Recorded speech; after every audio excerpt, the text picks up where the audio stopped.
Welcome to section 4.2, scientific notation.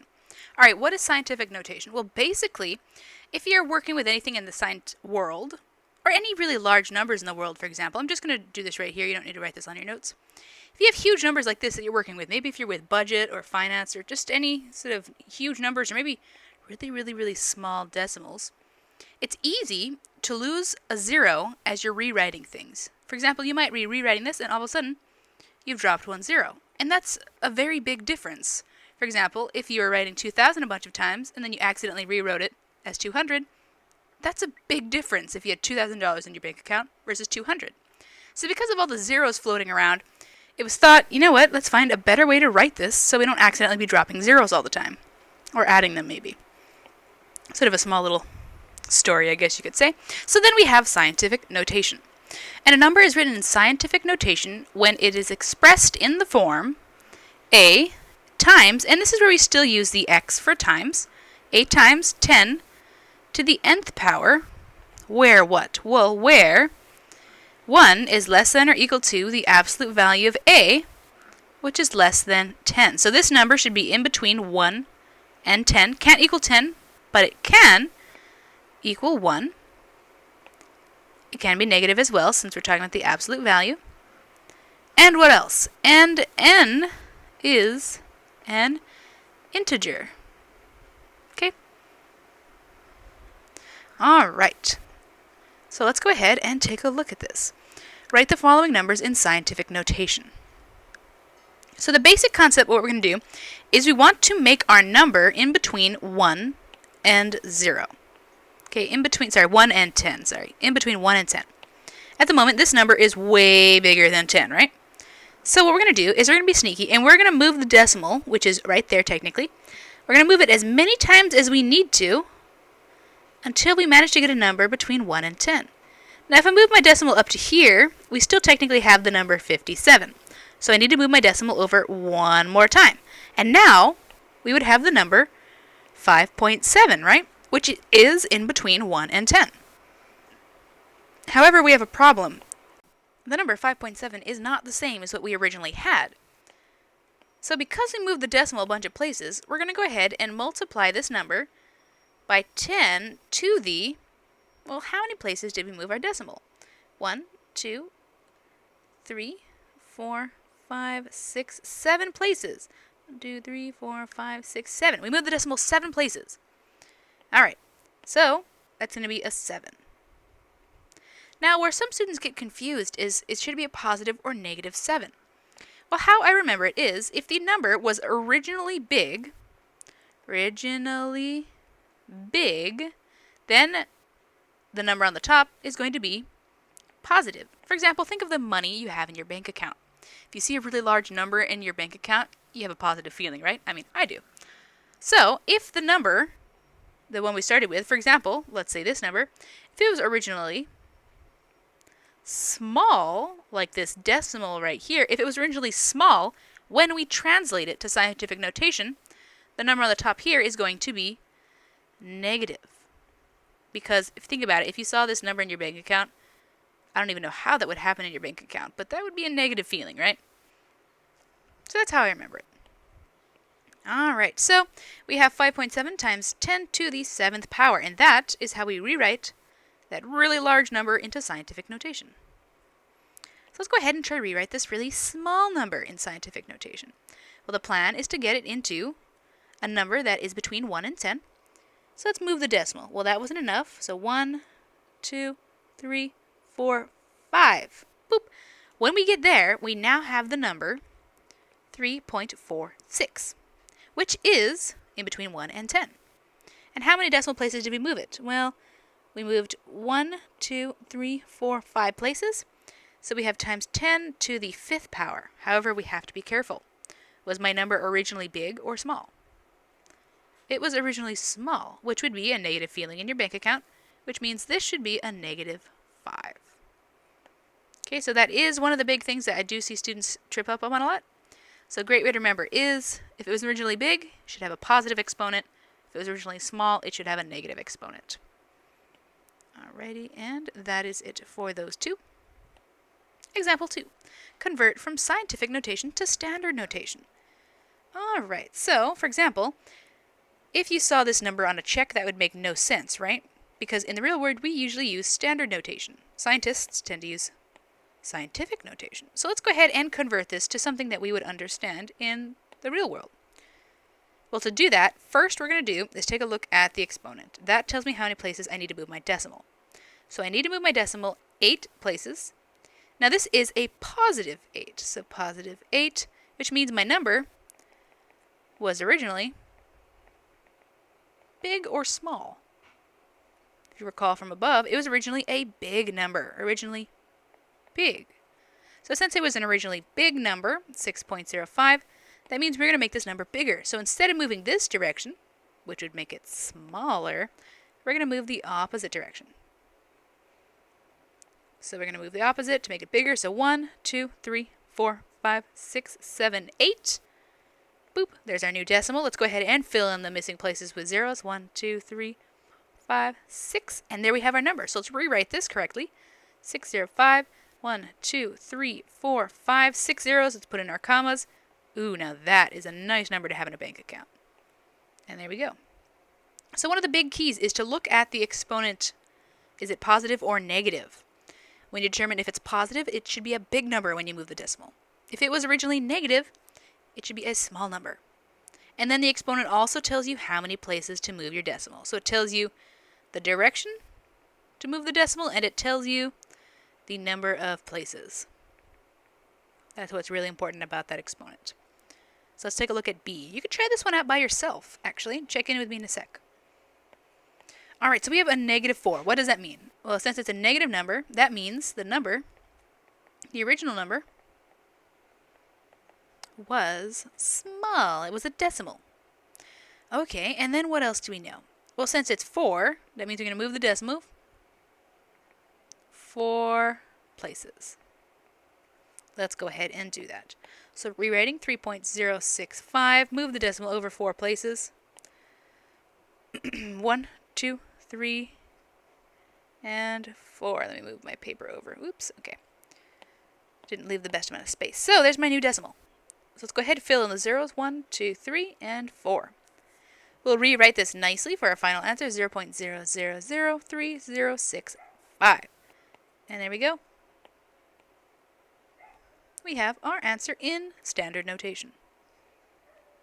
Let's take a look at example 3. Do as indicated. All right, what's being indicated here? Well, we have... Oh, and sorry, the direction should say answer in scientific notation. Answer in scientific notation.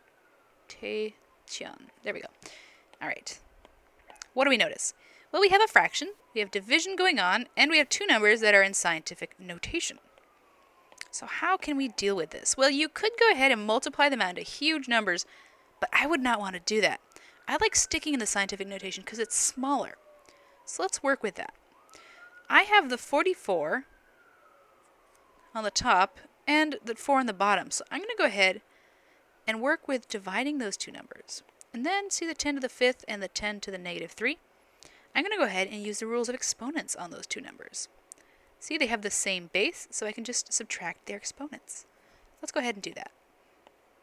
Well, the 4 and the 44, those simplify into 11 on the top. And then with the exponents, we're going to end up with, let me write down the 11 times 10 to the 5 minus the -3. So that'll be 11 times 10 to the 5 minus -3, that'll be 8. Hey, well, you might be tempted to say we're done. However, I'm going to argue we're not. Do you know why we're not done? There's something wrong. Is this number between 1 and 10? The answer is nope. That's an 11. So we need to take the decimal, which is technically hanging out right there. We need to move it over until we can get this number between 1 and 10. And that only takes one decimal move. So since we moved over, and this number used to be bigger, we'll go ahead and add 1 to the 8, because we have to make sure to balance that move we did. So now we have 1.1 times 10 to the 9th power. And then we're done, answered in scientific notation.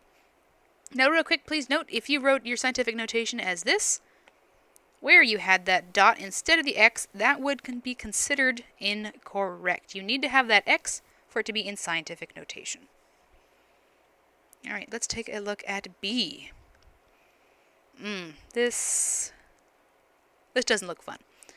You know what I'm going to do? Because it was so easy to work with it in scientific notation, I'm going to go ahead and I'm going to convert these all to scientific notation and then work with it that way, because that just seems so much simpler. So I'm going to go ahead and do that on the side with my scratch work. So let's change this one to scientific notation, 00063. Well, we move the decimal over 1, 2, 3, 4 places. So that'll be 6.3 times 10 to the negative 4, because it used to be a small number. All right, let's rewrite that in there. We have the 6.3 times 10 to the negative 4 times, and then the other one. Let's see, that's 400,000. Moving the decimal over, we get 1, 2, 3, 4. Wait, let me do it again. 1, 2, 3, 4, 5 places. So you get 4 times 10 to the 5th. We'll use a positive 5 since that used to be a big number. So we have 4 times 10 to the 5th. All right, let's take a look at the bottom numbers. Once again, I'm changing it to scientific notation because it's usually easier to work with. So we have 1,400. Now moving the decimal over 1, 2, 3 places, we get 1.4 times 10 to the 3rd power. Because it used to be a big number, so we're going to keep the exponent positive. 1.4 times 10 to the 3rd. And lastly, last but not least, 0.000. Ooh, how many zeros is that? 1, 2, 3, 4, 5. 1, 2, 3, 4, 5. See, that's why we like to write in scientific notation. All right. Moving that decimal over. 1, 2, 3, 4, 5. And one more time, 6. We'll get 3 times 10 to the, it's going to be negative 6 because it used to be a decimal. So 3 times 10 to the negative 6. All right, let me go ahead and rewrite this a little neater. So we have 6.3 times 10 to the negative 4 times 4 times 10 to the 5th power all over 1.4 times 10 to the 3rd times 3 times 10 to the negative 6. So like we did with the problem above, I'm going to go ahead and combine the tens together and then the numbers together. So for the tens, on the top we have 10 to the negative 4 and 10 to the 5th. Since they have the same base, we'll go ahead and add their exponents. We'll do the same thing to the bottom. They have the same base and we'll add their exponents. And then we'll go ahead and, on the top, multiply the 6.3 by the 4, and then on the bottom we'll go ahead and multiply the 1.4 by the 3. So let's go ahead and work this out. So for my scratch work, on the side I have 6.3 times 4, so that's going to be 12, 24, 25. 25.2. Times, and 10 to the, well, we have negative 4 plus 5, so that'll be 1 power all over, and then we have 1.4 times 3. So that'll be 12, 3, 4, 4.2. 4.2 times, and then keeping the 10 bases, we have 3 plus negative 6, so that'll be 10 to the negative 3 power. Alright, so let's go ahead and keep combining. I'll keep the base 10s, and then I'm going to subtract the exponents. And then I have this division problem going on here. So if you don't have a calculator, you're going to have to do this by hand. So let's see. Let me continue my scratch work up here. Once again, for your scratch work, if you're doing work on the side, please make sure to keep it outside of the actual problem solving. So let's do that division. We have the 25.2 divided by the 4.2. We can go ahead, we'll move the decimal over one place for both of them. So we have 42 and 25.2. But let's see, 42, how many times it can go into 252? Well, 42, this is just my brain thinking, is almost 50. So since it's almost 50, we know that 2 50s make 100, right? And we're trying to get to 252. So since 2 50s make 100, that means 4 50s make 200, and 5 50s make 250. That would get me really close to 252. And this one's 42 is slightly smaller than 50. So to do a little bit of give and take on the error there, I'm going to go ahead. Let's try 42 by 5. And then we get 10, 5, that'll be 20, 210. Too small. 42 times 6, that's going to be 612, 624, 25, 252. Hey, look at that. It goes perfectly into that. So 42 times 6. All right, so that was a lot of my scratch work there. But so 25.2 divided by 42 is going to be 6. Once again, if you need any help on some of those smaller division problems, let me know. Just send me an email. So that'd be 6 times. And then we had the 1 minus negative 3. So then the 1 minus negative 3. That'd be 6 times 10 to the 1 plus 3. That becomes a plus, and we get 4. So 6 times 10 to the 4th power. Alrighty, that is it for this problem. If you have any questions, please drop by an office hour or send me an email.